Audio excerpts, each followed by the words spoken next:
할렐루야. 네. 한 주도 하나님의 은혜 가운데 모두 승리하셨습니까? 아멘. 우리가 날마다 하나님의 은혜를 살고 하나님이 공급하시는 신부산을 믿습니다. 오늘도 예배 가운데 하나님께서 우리에게 큰 은혜 주시고 충만할 가운데 이끌 줄 믿습니다. 이 시간 한번 같이 인사할까요? 축복합니다. 사랑합니다. 잘 인사하시죠? 축복합니다. 사랑합니다. 우리 잠시 기도하고 우리 찬양으로 나가겠습니다. 하나님 아버지 고맙고 감사합니다. 늘 우리 가운데 우리 삶 가운데 넉넉한 은혜를 주셔서 감사합니다. 되돌아보면 그 모든 것들이 하나님의 은혜였고 하나님의 인도하셨음을 믿습니다. 하나님 아버지 오늘 여기 이곳에 우리가 있사오니 하나님 함께하여 주시고 하나님 우리 가운데 영광 받아 주시옵소서. 하나님 없사오면 우리가 아무것도 아닐지언데 하나님 계시니 우리가 담대하게 주님 앞에 나아가 우리의 찬양과 우리 감사를 고백합니다. 하나님 아버지 이 시간 영광스럽게 하시고 홀로 영광 받아 주시옵소서. 감사드리며 예수님의 이름으로 기도드립니다. 아멘. 할렐루야. 우리 일어나셔서 하나님 앞에 찬양드리겠습니다. 주님을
선한 권에 반응하여 오늘도 저희들이 주의 전으로 예배 자리로 나왔습니다. 이 시간 저희들이 하나님 앞에 우리 입술을 벌려 하나님을 찬양하며 예배하기 원합니다. 하나님 우리의 예배를 받아주시고 하나님께 영광이요 저희들에게 하나님의 위로부터 오는 은혜와 위로와 능력이 함께하는 복된 예배 시간 되게 인도하여 주시옵소서. 감사드립니다. 예수님의 이름으로 기도하옵나이다. 아멘. 다 같이 일어나셔서 찬송가 79장, 새 찬송가 70장 하나님께 찬양드리겠습니다.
전능하사 천지를 만드신 하나님 아버지를 내가 믿사오며 그 아들 우리 주 예수 그리스도를 믿사오니 이는 성령을 잉태하사 동정녀 마리아에게 나시고 본디오 빌라도에게 고난을 받으사 십자가에 못 박혀 죽으시고 장사기 사흘 만에 죽은 자 가운데서 다시 살아나시며 하늘에 오르사 전능하신 하나님 우편에 앉아 계시다가 저로서 산자와 죽은 자를 심판하러 오시리라. 성령을 믿사오며 거룩한 공예와 성도 서로 통한 것과 죄를 사하여 주시는 것과 몸이 다시 사는 것과 영원히 사는 것을 믿사옵나이다. 아멘. 이 시간 예배를 위해서 전이국 장로님 기도해 주시겠습니다.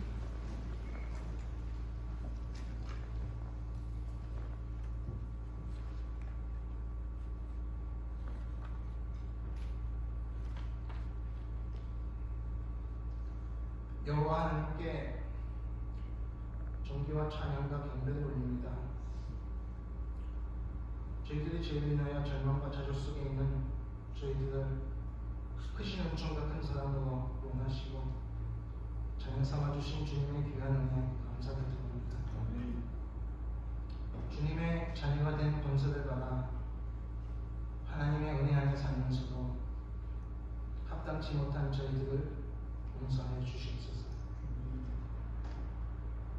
회개하는 자에게 자비를 베푸시고 강구하는 저희들의 기도를 거절치 않으시는 주님의 넓고 깊으신 사랑을 생각하며 이 시간 머리를 숙였습니다. 아직도 끝나지 않은 코로나 상황 속에서 저희들 마음이 그리스도를 향하는 진실함과 깨끗함에서 떠나 행해나 불쾌할까 심히 두려우니 저희들 심령이 오직 주님께 향하게 도와주시옵고 하나님을 사모하며 기뻐하며 감사하며 저희들의 삶의 자체가 하나님이 기뻐하는 삶이 될 수 있도록 주님 인도하여 주시옵소서. 저희들에게 가정을 주신 것과 자녀를 허락하시니 감사드리며 자식들에게 믿음의 본을 보이는 부모가 되게 하시고 따라없이 자녀들을 노하게 하지 않는 부모가 될 수 있게 은혜 내려 주시옵소서. 한마음교회에 속한 모든 가정이 사랑과 감사가 넘치는 귀하고 화목하고 행복하고 기쁨이 넘치는 믿음의 복된 가정으로 세워주시고 이 튼튼한 가정 위에 또한 교회가 든든히 세워지는 한마음 교회가 되기를 기도드립니다. 항상 저희들도 교회의 큰 비전을 꿈꾸며 뜨거운 사랑으로 초심을 잃지 않고 한마음 교회가 하나님의 사역을 잘 실천하며 부족함이 없는 교회로 선명할 수 있게 은혜 내려 주시옵소서.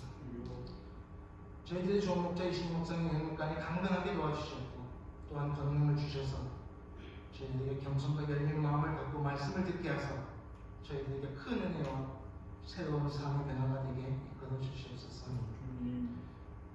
우크라이나와 북한에서 하나님의 크나크신 역사가 곧 이루어지길 소망하며 또한 하나님께 기도드립니다. 예배 시종을 주님께 부탁드리며 이 모든 말씀 저희들 구하신 귀하신 예수님의 이름으로 간절히 감사드립니다.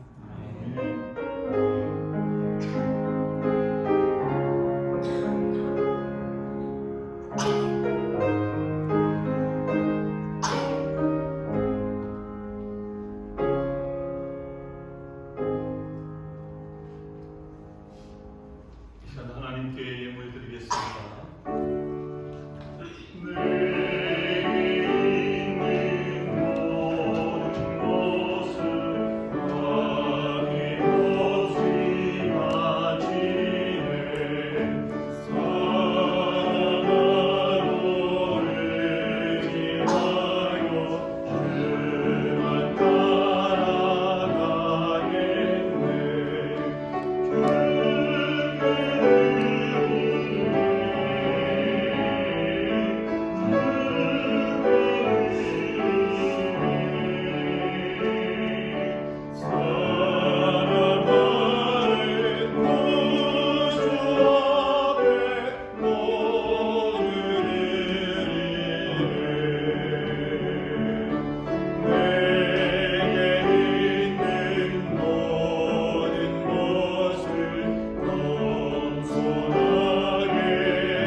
사랑의 아버지 하나님 감사합니다.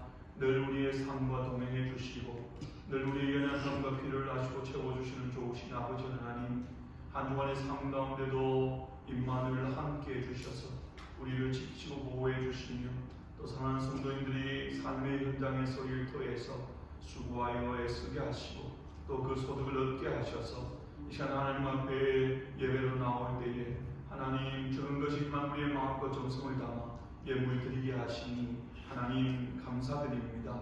모든 것이 주님께로부터 옴을 기억하고 우리가 수고하여서 살아가지만 늘 하나님의 은혜를 구하고 또 그 은혜에 반응하며 감사하는 삶이 되어지므로 하나님께서 우리를 붙드시고 사용하시며 복 주시는 복된 삶을 사는 우리 모든 함황수간 지체들 다 되게 인도하여 주시옵소서. 오늘 하나님 앞에 절교 예물 드리게 하심을 인하여 감사드립니다. 예수님의 이름으로 기도하옵나이다. 아멘. 하나님의 말씀 같이 보겠습니다. 하나님 말씀은 신약성경 마태복음 5장 말씀입니다. 마태복음 5장 14절부터 16절까지 말씀, 신약성경 6페이지입니다. 마태복음 5장 14절부터 16절까지 말씀, 제가 하나님의 말씀을 봉독해 드리겠습니다. 너희는 세상의 빛이라. 산 위에 있는 등대가 숨기지 못할 것이요 사람이 등불을 켜서 말 아래 두지 아니하고 등경 위에 두나니 이러므로 집안 모든 사람에게 비치느니라. 이같이 너희 빛을 사람 앞에 비추게 하여 저희로 너희 착한 행실을 보고 하늘에 계신 너희 아버지께 영광을 돌리게 하라. 아멘. 시간 연륜 생활 하나님께 찬양드리겠습니다.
우리를 세상으로부터 불러내어 하나님의 거룩한 교회로 삼아주시어서 감사드립니다.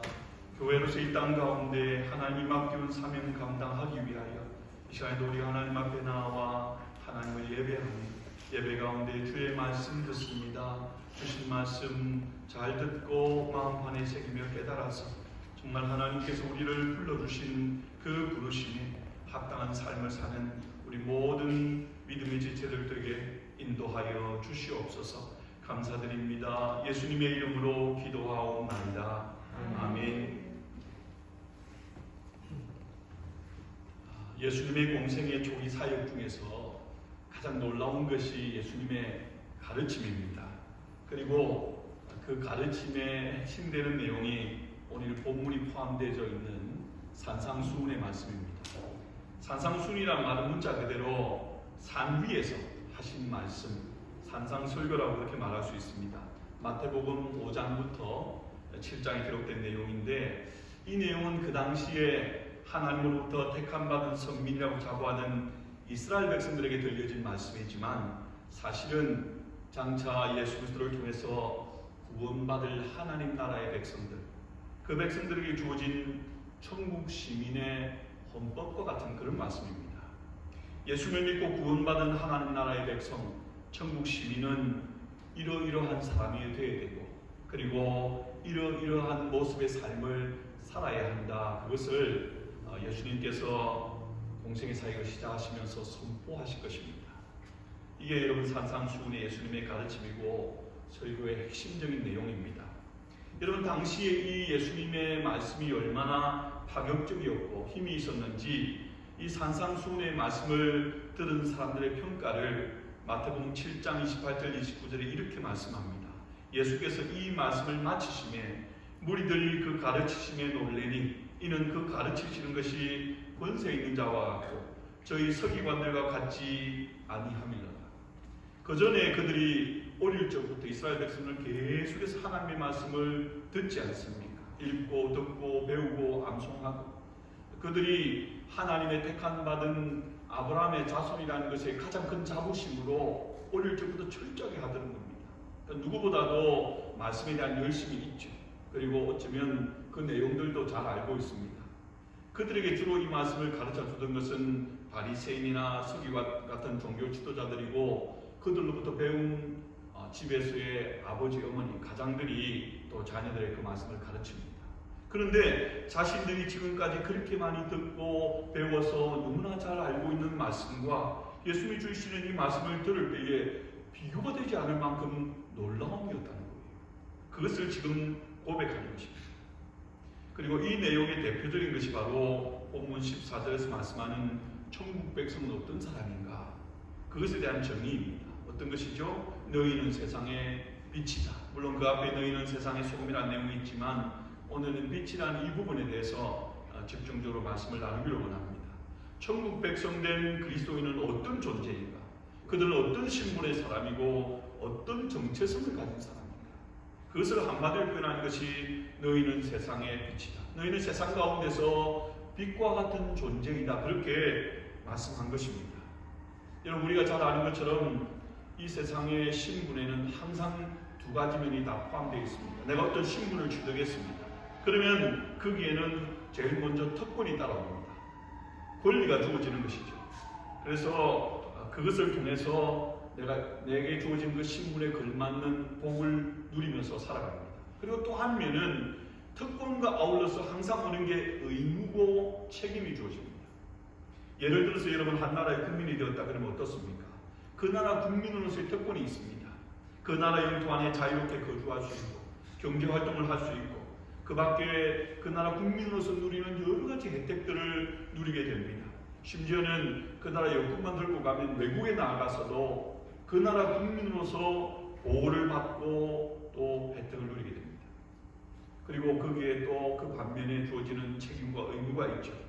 첫 번째는 당연히 그 나라 국민으로서 나라의 책임을 동일하게 책임져야 되니까 세금을 내야 되고 뭐 단적으로 예를 들면 한국 남성이다. 그러면 무슨 의무를 져야 됩니까? 국방의 의무를 져야 군대를 가야 하고 뭐 그런 것들이 있습니다. 이와 마찬가지로 천국 백성된 그리스도인 저희들에게도 그 신분이 우리 가운데 그리스도인이라고 천국 백성 하나님 나라의 시민이 되었다고 할 때에 거기에 세상 그 어떤 것과 비교할 수 없는 특별한 권리, 축복이 주어졌고 동시에 그리스도인으로서 하나님께서 우리에게 허락하신 사명이 있습니다. 책임이 있고 의무가 있다는 것입니다. 이 두 가지를 균형 있게 잘 누리고 감당하는 사람, 그 사람이 바로 이 땅 가운데서 참 예수님을 믿는 그리스도인, 좋은 믿음의 사람으로 그런 삶을 사는 것입니다. 먼저 본문에서 제시하는 그리스도인이라는 신분이 무엇인가 한번 생각해 보십시다. 이 그리스도인이라는 신분이 된 것을 예수님께서 빗대어서 말씀하신 내용이 세상의 빛이라는 겁니다. 너희는 그리스도인이다. 그 말을 너희는 이제 세상의 빛이 되었다. 그렇게 말씀합니다. 믿는 순간부터 우리가 그렇게 되어졌다는 거예요. 왜 그렇습니까? 우리가 그리스도인 하나님의 사람이 되었다는 것은 또 다른 말로는 하나님의 자녀가 되었다고 말하죠. 하나님의 아들, 딸이 되었습니다. 그러면 보십시오. 하나님이 어떤 분이십니까? 요한에서 1장 5절 말씀 들어보세요. 우리가 저에게서 듣고 너에게 전한 소식이 이것이니 곧 하나님은 빛이시라. 그에게는 어둠이 조금도 없으시니. 하나님은 누구시라고요? 빛입니다. 근데 우리가 하나님의 자녀가 되었어요. 우리는 본래 빛이 아닙니다. 근데 하나님의 자녀가 되는 순간 빛의 자녀가 됩니다. 우리 자체가 빛은 아니지만 그 빛을 받아서 다시금 빛을 비추는 빛의 자녀가 되었다는 거예요. 물론 여기 하나님의 빛이라는 것은 그냥 우리가 눈으로 보이는 그런 물질적인 빛만을 언급하는 것이 아니라 하나님께서만 가지고 계신 고유한 광채를 말합니다. 하나님의 속성이죠. 영광이나 거룩, 생명, 진리, 은혜, 능력과 같은 하나님께만 있는 고유한 속성. 그것이 우리가 빛의 자녀가 되는 순간 원래 우리에게 없는 것인데 그것을 받아서 우리도 그것을 비출 수 있는 존재가 되었다. 요한복음 1장 9절 12절 말씀, 예수님이 인간의 몸을 입고 이 땅에 오시는 예수님의 성탄을 또 이렇게 표현합니다. 참 빛, 곧 세상에 와서 각 사람에게 비치는 빛이 있었나니 그가 세상에 계셨으면 세상 그로 말미암아 지음받았으되 세상이 그를 알지 못하였고 자기 땅에 오매 자기 백성이 영접지 아니하였으나 영접하는 자 곧 그 이름을 믿는 자들에게는 하나님의 자녀가 되는 권세를 주셨습니다. 예수님이 우리와 같은 인간의 몸을 입고 이 땅에 오시는 그 사건을 빛이 세상에 온 것이다 그렇게 표현합니다. 예수는 빛이라는 말입니다. 요한복음 1장에서 말씀하는 내용은 하나님께서 천지 만물을 창조하실 때에 그 아들이신 예수님께서 동일하게 창조주로서 함께 세상 만물을 지었습니다. 그럼 세상 모든 것은 바로 그로부터 지원받은 것인데 근데 세상은 어떻다는 말입니까? 알아보지 못했다는 말입니다. 빛이신 예수님 자신들을 지으신 그분을 알아보지 못하고 영접하지 않았습니다. 하지만 믿음으로 예수님을 영접하는 사람은 하나님의 자녀가 되는 권세, 하나님의 자녀로서의 신분을 얻게 되었다는 거예요. 어둠 가운데 있던 그들이 빛이신 그 하나님, 빛이신 예수님으로 말미암아 빛의 자녀가 되었다는 것입니다. 에베소서 5장 8절도 동일한 말씀을 합니다. 너희가 전에는 어둠이든 이제는 주 안에서 빛이다. 빛의 자녀들처럼 행하라. 예수님을 믿기 전에 그때 우리는 어둠이었습니다. 이 말은 여러분 어떤 뜻입니까? 동일하게 어둠이 상징하는 여러 것들을 의미하는 내용들입니다. 죄, 죽음, 고통, 질병, 무지, 궁핍, 허무 등 이러한 것들을 의미하는 말들입니다. 예수님을 믿기 전에 우리는 죄 가운데 있었습니다. 그 죄 가운데서 영원히 죽을 수밖에 없는 존재들이었죠. 사망의 그늘 아래 앉아서 인생의 온갖 고통과 고난을 갈등을 느끼며 살아가는 존재. 그것이 본래 우리의 모습입니다. 근데 예수님을 믿고 난 다음에 너희가 전에는 어둠이든 이제는 주 안에서 빛이라. 빛이 되었다는 거예요. 그런 것들이 다 지나가게 되었습니다. 하나님의 자녀, 빛의 자녀가 된 것입니다. 본래 우리는 빛이 아니는데 예수님을 믿고 하나님의 자녀, 천국 백성이 되면서 그 빛을 받아서 빛의 역할을 감당하는 그런 존재가 되었다. 그게 여러분 예수님을 믿는 저와 여러분들의 신분의 변화입니다. 그런 존재가 되었습니다. 빛의 자녀가 되었습니다. 자, 여러분 신분이 주어지면 두 가지가 있다고 그랬죠. 하나는 권리, 축복이 있고 또 하나는 의무, 책임, 사명이 있습니다. 먼저 여러분, 빛의 자녀가 되어서 누리는 권리는 어떤 것이 있을까요? 하나님이 빛이시니까 그 빛이 우리에게 비추게 되어집니다. 그 빛의 축복을 우리가 받아 누리는 자가 되었다는 거예요. 앞에서 말씀드린 것처럼 하나님의 빛은 하나님의 여러 속성들을 포함하는 것입니다. 그런 것들을 우리가 빛의 자녀가 되면서 우리에게도 주어지게 되어졌다는 거예요. 그 중에 대표적인 몇 가지 한번 말씀을 드리면, 첫째는 우리가 빛의 자녀가 되면서 우리에게 생명이 주어지게 되었습니다.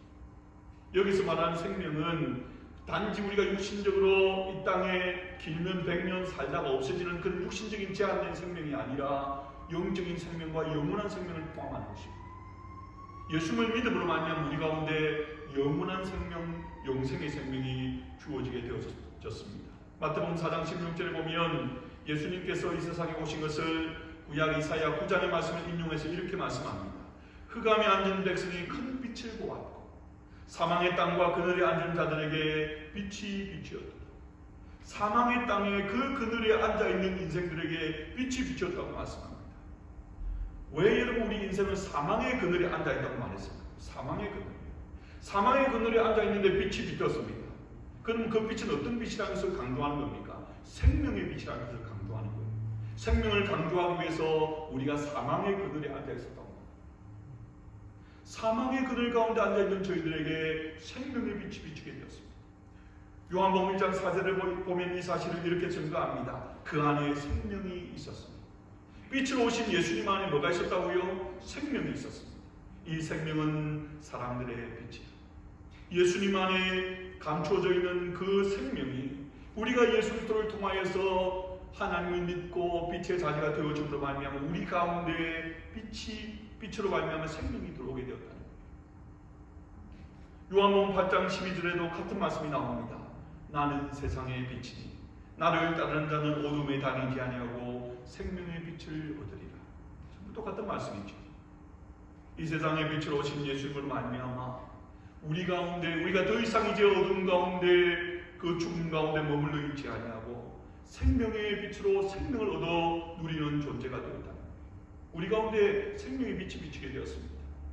그러면 여러분 우리 영혼 가운데 그전에 없던 만족이 생기게 된다. 기쁨이 주어지게 된다는 겁니다. 여러분 세상적으로도요. 요즘에 정말 많은 병이 여러분 뭔지 아십니까? 암이나 다른 질병도 있지만 정도의 차이가 있지만 아마 세상 사람들 가운데 가장 많은 병은 우울증입니다. 정세가 좀 심하고 약하고 뿐이지 그런 테스트를 하면 거의 전 세계 사람의 절반 정도가 그런 우울증 정세가 있다고 합니다. 특별히 여러분 우리가 코로나 기간을 벌써 얼마나 지났습니까? 2년하고 3개월입니다. 상황이 너무 우울하기 때문에 그런 것도 있지만 거동이 잘 안 되잖아요. 지금은 조금 자유로워졌지만 한동안은 여러분 어떻습니까? 그냥 갇혀 지내는 거예요. 그럼 우울하게 되는 겁니다. 왜요? 햇빛을 못 보니까 창문을 통해서 보는 햇빛하고요 밖에 나가서 햇빛 쐬는 거하고 틀립니다. 뭐 우울하고 힘들면 바깥에 나가서 좀 햇빛도 쬐고 다니면 됩니다. 그렇게 하는 것을 하지 않은 사람들은 잘 모르는데 그 반대로 활동을 하던 사람이 집에만 가만히 있으면 우울하게 되는 거예요. 세상의 빛도 여러분 실제적으로 그런 역할들이 있습니다. 그런데 생명의 빛, 빛의 원천 되시는 그 하나님과로부터 단절되어져서 살아가는 우리 인생이 만족이 있겠습니까? 모두가 다 우울한 인생입니다. 삶에 만족이 없기 때문에 엄청난 것이 바라고 원하는 것이 주어졌는데도 불구하고 잠깐 동안은 너무 기쁜 것 같은데 곧 사라져버리고 다시 우울해집니다. 하나님 안에 있는 그 기쁨, 영생, 생명의 기쁨을 누리지 못하기 때문에 그것이 우리 인생 가운데 그런 모습으로 나타나는 겁니다. 하지만 생명의 빛이신 그 예수 그리스도의 빛이 우리 가운데 비추게 될 때에 그 빛과 함께 동행하며 살게 될 때에 우리는 세상이 줄 수 없는 만족과 기쁨과 평강을 누리며 살게 된다는 겁니다. 두 번째로 우리가 빛의 자녀가 될 때에 주어지는 특권은 어떤 것이냐면 진리가 우리 가운데 주어지게 됩니다. 여러분 우리가 자주 우리 인생을 광야 같은 인생을 걷는 걸음이다 말하잖아요. 두 가지 의미 있다고 생각합니다. 하나는 광야가 척박한 땅이니까 너무 거칠고 힘든 삶을 산다. 인생이 고난이다. 야곱의 고백처럼 내 나그네 길 인생이 너무너무 고난스럽다 그렇게 바로 왕 앞에서 고백하지 않습니까? 그래서 광야라고 표현한 것도 있지만 더 많은 경우에 광야라고 표현하는 것은 길을 모르기 때문에 어디로 가야 할지 어떻게 해야 할지 모두가 최선인 줄 알고 인생의 방향을 설정해놓고 걸어가지만 또 지나고 보면은 후회가 돼. 내가 왜 그렇게 했지? 내가 왜 그 길로 했지? 내가 왜 그때 그것을 하지 않았지? 그것을 했지? 그렇잖아요. 모두가 처음 인생을 살기 때문에 아무것도 모릅니다. 세상은 길이 나 있고 길이 있지만 광야는 바람만 불어버리면 길이 있던 길도 사라져 버리는 거예요. 어디로 갈지를 모릅니다. 자, 그 인생들 가운데 시편 119편 105절 말씀을 들어보세요.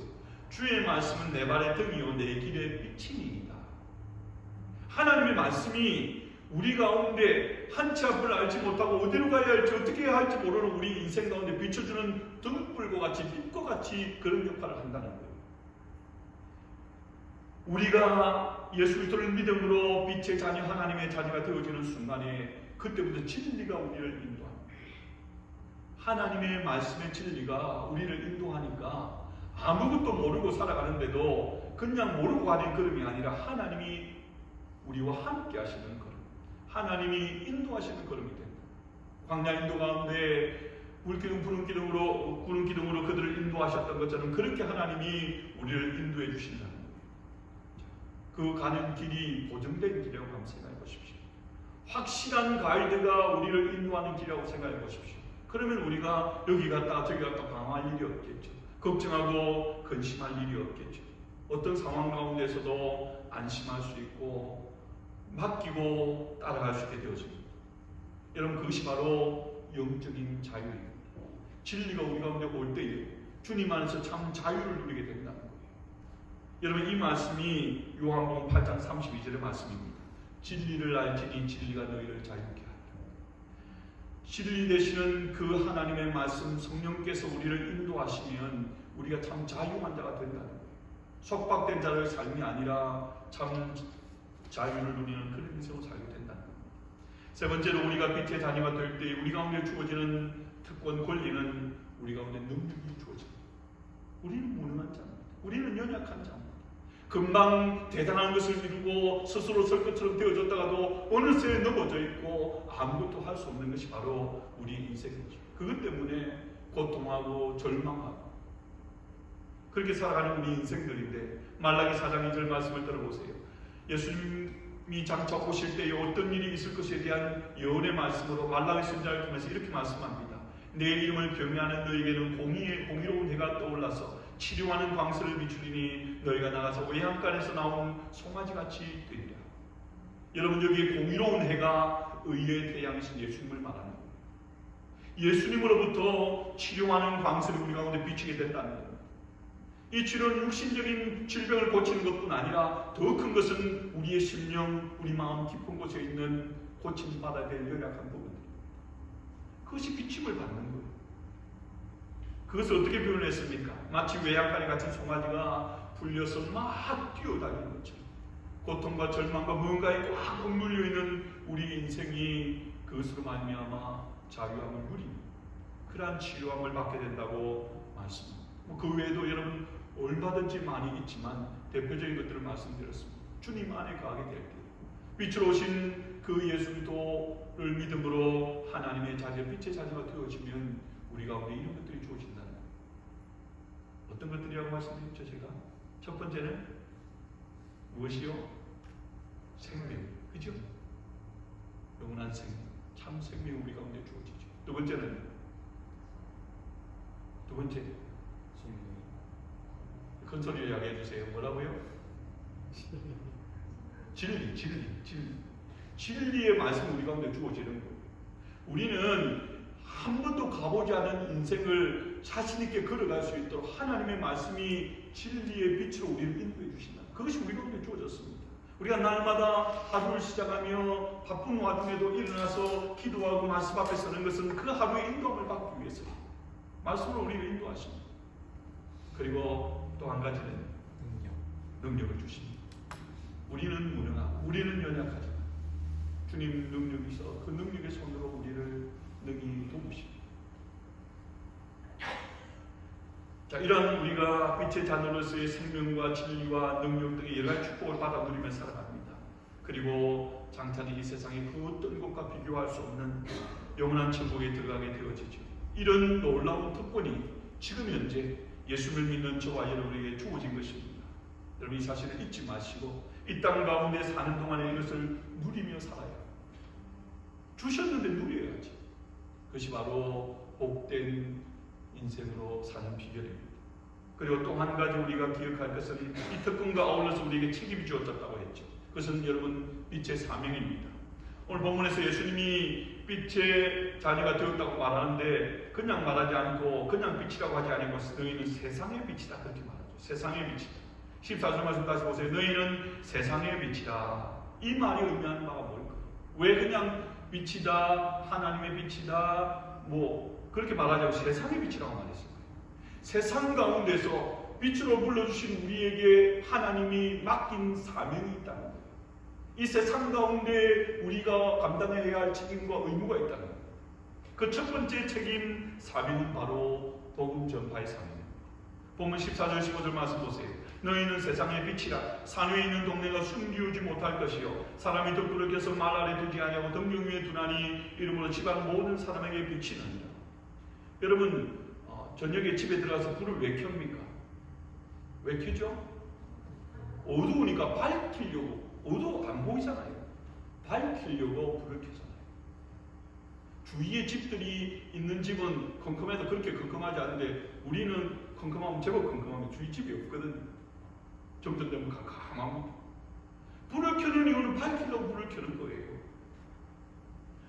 만약에 여러분 요즘같이 이렇게 등이 달려있는 경우 말고 옛날처럼 뭐 등불이나 촛불이나 사용한다고 생각해보세요. 그것을 켜고 난 다음에 저 한 구석에 뒀지 안 그러면 이 밑에다가 넣는 사람이 있습니까? 불을 밝히려고 하는데 그렇게 하지 않지. 근데 여러분 오늘 본문 가운데서 사람이 등불을 켜서 말 아래 두지 않는다는 이 표현은 정말 극단적인 표현입니다. 말 아래 둔다는 말은 여러분 뭘 말하냐면은 그릇을 말하는 그릇. 불을 켜가지고 그릇 아래 둔다는 말은 그릇을 덮어버린다는 말이에요. 누가 그렇게 합니까? 그렇게 할 사람이 아무도 없지 않느냐 그렇게 말하는 거예요. 그렇게 하지 않고 등불 거리에 걸어둡니다. 높이 걸어둬야 그 주위를 환하게 밝히죠. 여러분 이게 무슨 말이냐면 교회는 그리고 성도된 우리들은 우리가 가진 이 복음의 빛을 공개적으로 드러내야 된다는 거예요. 복음의 빛을 받았는데 많은 경우에 어떻게 하냐 그러면 그것을 저 구석에다 놓고 요 밑에다 놓고 꼭 숨겨줍니다. 나한테 드러내지를 않는 거예요. 그러면 그 빛의 역할을 못하는 겁니다. 복음의 빛을 밝히 드러내야 된다는 거예요. 우리 입술을 통해서 증거하고 나타내야 그래야 하나님께서 우리에게 맡겨온 그 빛의 사명을 감당하는 거라고 말씀합니다. 베드로전서 2장 9절에 보면 우리 그리스도인의 신분과 그리고 그에 걸맞는 사명에 대해서 언급하면서 이렇게 말씀합니다. 너희는 택하신 족속이요 왕같은 제사장들이요 거룩한 나라요 그의 소유된 백성이니 이는 너희를 어두운 데서 불러내서 그의 기이한 빛에 들어가게 하신 이의 아름다운 덕을 선전하게 하려 합니다. 보십시오. 여기 보면 여러 가지를 우리 자신을 정의하면서 언급하면서 너희는 왕같은 제사장이요 말하는 제사장의 역할이 어떤 역할인지 아시죠? 구약시대 제사장은 죄인이 우리 인생들을 하나님과 연결시켜주는 역할을 하는 사람이 제사장입니다. 하나님과 떨어져 있고 하나님을 알지 못하는 세상 사람들과 우리를 연결하는 하나님을 연결하는 그 역할을 감당하는 건 우리 자신들이야. 왕같은 제사장들. 세상 사람들 가운데 우리가 가진 이 생명의 빛, 복음의 빛을 사람들에게 증거하고 보여줌을 통하여서 그들이 그 빛을 발견하고 빛으로 나올 수 있도록 그 역할을 감당해야 된다. 그래서 우리 가운데 먼저 빛을 비춰주시는 거예요. 특별하게 은혜 받은 사람이나 특별하게 능력 있는 사람이나 그런 사람들만이 나아가서 복음을 전하는 것이 아니라 우리의 일상의 삶이 복음 전도의 삶이 되어야 된다. 잘 준비된 사람은 1단계, 2단계 이렇게 막 말할 수 있겠지만 그럴 필요 없어요. 만나는 사람들에게 예수님 믿으세요. 같이 교회 가십시다. 하나님 믿어야 합니다. 듣든지 듣지 않든지 거기에 등불을 켜가지고 그 등불을 자꾸 이렇게 비춰주는 거예요. 너도 봐라. 너는 하나도 보이지 않잖아. 빛이 없으니까 아무것도 못 보고 살아가는 거예요. 이게 단 줄 알고 살아갑니다. 이 세상이 단 줄 알고. 그들에게 비춰주라고 우리에게 말씀합니다. 그런데 또 한 가지 문제는 뭐냐면 정말 우리가 잘 준비되어지고 잘 교육이 되어져서 그 복음을 체계적으로 너무나 잘 증거한다 하여도 사람들이 일단은 거기에 관심이 없습니다. 그게 뭐고 왜? 그게 뭔데? 관심도 없고 그 안에 생명이 있고 축복이 있는 사실을 알지도 못합니다. 그래서 여러분 실제적으로 우리가 그 사실을 잘 감당하기 위해서 필요한 것이 우리의 삶 가운데서 그 복음이 어떻게 꽃을 피우는지를 보여줘야 더 어려운 거예요. 꽃을 피워줘야. 오늘 본문 16절의 말씀이 바로 이 내용입니다. 이같이 너희 빛이 사람에게 비치게 하여 그들로 너희 착한 행실을 보고 하늘에 계신 너희 아버지께 영광을 돌리게 하라. 동일한 말씀을 에베소서 5장 8절 이하에서 이렇게 말씀합니다. 너희가 전에는 어둠이더니 이제는 주 안에서 빛이라. 빛의 자녀들처럼 행하라. 빛의 열매는 모든 착함과 의로움과 진실함에 있느니라. 복음을 아무리 잘 준비해서 전해도 일단 관심도 없고 들어도 무슨 말씀인지도 모르고 오히려 거기에다가 반박을 합니다. 그게 뭔데? 왜 나한테 그런 말을 하는 거야? 그 일도 그럼에도 불구하고 해야 합니다. 하지만 그거보다 더 능력 있는 방법이 우리 가운데 복음의 빛이 있잖아요. 빛이 있으면 너무 철저하게 감추지 않는 다음에는 싹 세워 나와서 조금이라도 보입니다. 그 보여주는 게 뭐라고 말합니까? 우리의 빛의 열매로 나타나는 우리의 착한 행실이다. 모든 착함과 의로움과 진실함입니다. 이건 세상 사람들도 다 압니다. 복음이 뭔지 세상 가운데 우리가 정반대의 삶을 사는 사람도 누구나가 방향을 돌리고 관심을 가지고 쳐다보고 오 하고 입을 벌리는 것은 동일합니다. 착함, 의로움, 진실함. 저분은 정말 착한 분이야. 저 어려운 분이야. 진실한 사람이야. 누가 싫어합니까? 말로는 뭐 그렇게 살면 세상 손해보고 한다 그랬든지 어땠든지 간에 사람들 모두 다 거기에다 관심을 갖는 거예요. 마치 꽃이 예쁘게 피면 사람들이 다가가고 거기에서 향기가 나면 또 다가가서 그 향기를 맡아보는 것처럼 다가오는 거예요. 복음에 대해서 열린 모습으로 찾아오는 거예요.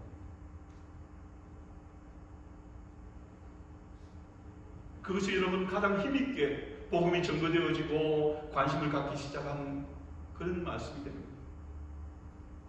기독교 교육기관 조지 바나 리서치에서 언젠가 조사를 한 적이 있는데 불신자들은 언제 기독교인의 말에 귀를 기울이느냐. 불신자들 그냥 이렇게 대충 데이터를 1번, 2번, 3번, 4번 설문조사를 했겠죠. 그 가운데서 적어도 저 사람들의 도덕성이 우리보다는 40% 이상은 돼야 그 말에 귀를 기울인다. 성경의 말씀과 여러분 똑같지 않습니다. 우리가 세상 사람과 비슷비슷하고 관심 없습니다. 뭐 저나 나나 조금 나은 것도 별 관심 없어요. 자신들이 볼 때에 자신들보다도 월등하게 나은 그러한 착함과 선함과 의로움과 진실함으로 나타나면 그때 비로소 관심을 가지고 귀를 기울이고 복음을 듣게 된다. 그래서 여러분 우리는 하나님으로 말미암아 우리에게 주어진 이 특권을 누림과 동시에 사명을 잘 감당하기 위해서 세상 가운데에서도 칭찬받는 사람, 선한 하나님의 사랑으로 나타나는 것이 필요하다. 에베소서 5장 14절에서 이렇게 말씀합니다. 잠자는 자여 깨어서 죽은 자들 가운데서 일어나라. 그리스도께서 너희에게 비치는 우리가 인생 가운데 잠들어 있다면 그때에 일어나라고 깨어서 빛을 발하라고 말씀합니다. 근데 여러분 이게 계속 반복되는 거예요. 원래 우리는 빛이 아니잖아요.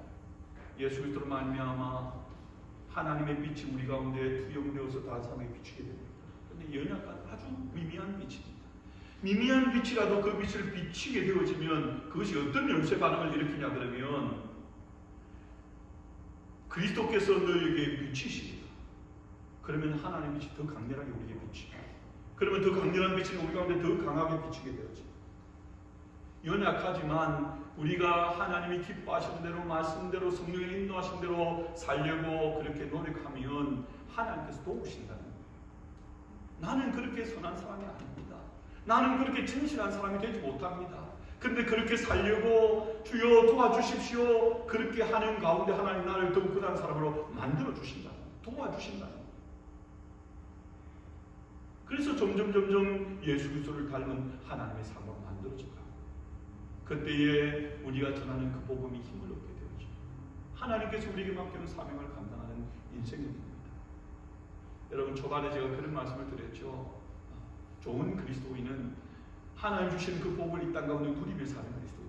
그것을 어떤 은혜와 복이 내게 있다는 것을 알고 그것을 누리며 기뻐하며 감사하며 사는 것. 그것과 동시에 또 내게 주어진 그 책임 사명을 기쁨으로 감당하며 사는 것. 그것이 정말 균형을 잘 이룬 하나님이 기뻐하시는 건강하고 기뻐하시는 그런 하나님의 사랑입니다. 여러분, 우리 가운데 주어진 인생이 얼마나 되겠습니까? 얼마나 됩니까? 수명이 일어나서 정말 오랫동안 살 수 있는 분도 계실 것입니다. 생각지도 못한 때에 그때가 빨리 우리에게 다가오는 사람도 있을 겁니다. 그러나 여러분, 그날이 언제인가가 중요한 것이 아니라 땅에 사는 동안에 하나님 주시는 그 자녀가 된 저희들에게 누리는 그 복을 누리고 또 세상 가운데 우리에게 맡겨온 그 사명 감당하며 사는 것입니다.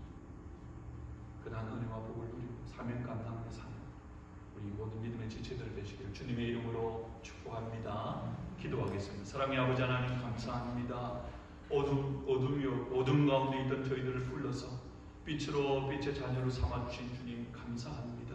빛의 자녀로서 우리 가운데 주어진 생명과 진리와 능력의 복을 현재 우리의 삶 가운데 날마다 누리며 사는 저희들 되게 하시고 또 하나님 그 힘과 능력으로 세상 가운데 우리가 맡긴 삶을 잘 감당함으로 하나님 앞에 참으로 착하고 충성된 종이라 인정함을 받고 세상 가운데에서도 아버지 하나님이여 존귀한 인생, 사랑받는 쓰임받는 인생으로 살아낼 수 있는 우리 모든 믿음의 지체를 되게 인도하여 주시옵소서. 감사드립니다. 예수님의 이름으로 기도하옵나이다. 아멘. 광고 말씀드리겠습니다. 교회 소식난 참고해 주시기 바랍니다. 오늘 예배 참석하신 모든 분들 주님의 이름으로 환영합니다. 여러분 영혼이 잘 되시고 육신도 강건한 범사도 형통케 되기를 바랍니다. 오늘 예배 드릴 때 우리 한국에서 박성미 집사님 어머님 또 오셨습니다. 반갑습니다. 환영합니다. 코로나 때문에 한동안 못 뵀는데 뵐 수 있어서 너무나 반갑습니다. 자, 우리 앞뒤 잘 보면서 우리 한번 인사할까요? 사랑합니다. 축복합니다. 인사 나누겠습니다. 네, 몇 가지 광고 말씀드리겠습니다. 신흥 지역 한글학교 협의회에서 주최한 낱말대회에서 우리 학교 한글학교, 우리 교회 한글학교에 속한 우리 이은수, 이찬미, 이준수 각 종목에서 수상을 했습니다. 그럼 저희 교회 한글학교와 주일학교 자녀들을 위해서 관심과 기도 부탁드립니다. 코로나로 인해서 어려움 당하는 가정과 성도들을 위해서 기도해 주시고요. 또 전쟁으로 고통하는 우크라이나 국민들을 위해서 속히 전쟁이 그칠 수 있도록 평화가 올 수 있도록 여러분 기도 가운데 그렇게 기도하는 지체들 되시기를 바랍니다. 하나님 말씀 더 가까이 하고 사모함으로 말씀에 인도함 받고 또 은혜 누리고 살아가는 우리 모든 지체들 될 수 있기를 바랍니다. 우리 같이 찬송하십시다. 찬송가 259장, 새 찬송가 502장입니다.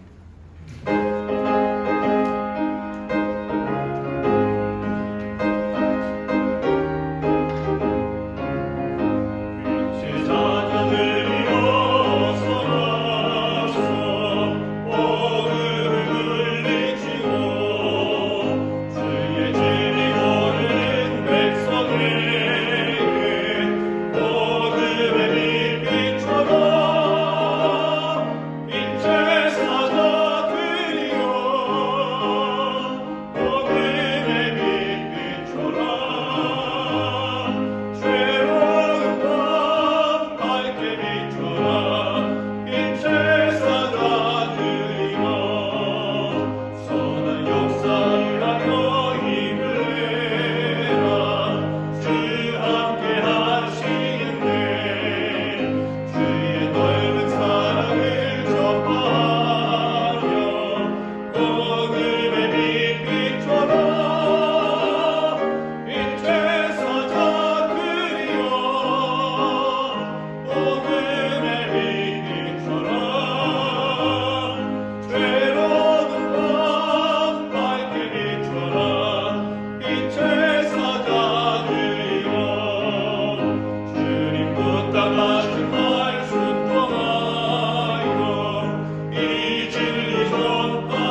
하나님 아버지 크신 사랑하심과 성령의 교통하심과 위로하심이 예수 그리스도를 믿음으로 빛이 되었고 빛의 자녀가 된 저희들로서 이 땅 가운데 주님 맡기운 빛의 사명 감당하며 또 빛의 자녀로서 누리는 복과 은총을 누리며 세상 가운데 하나님의 영광 드러내며 살기 원하는 모든 주의 백성들 머리 위에 이제부터 영원토록 함께 있을지어다.